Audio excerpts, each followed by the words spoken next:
वसईच्या पाचू बंदर येथील एक मासेमारी नौका मासेमारीसाठी गेली असता त्यांना खोल समुद्रात पाण्याच्या प्रवाहाचं मोठं रिंगण तयार झाल्याचं दिसून आलंय।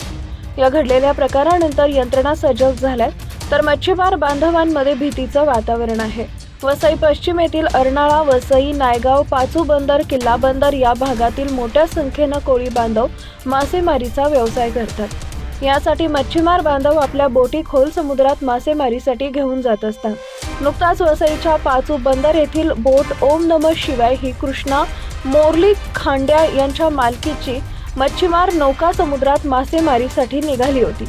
GPS क्रमांक 2015-554 7158-576 या ठिकाणी मोठं रिंगण तयार झाल्याचं मच्छीमारांना दिसून आले। बोट काही काळ या ठिकाणी अडकली होती। इंजिनचा वेग वाढवून मच्छीमारांनी ही बोट बाहेर आणली। या समुद्रातील रिंगणाचा व्हिडिओही समाज माध्यमांवर प्रसारित होत आहे।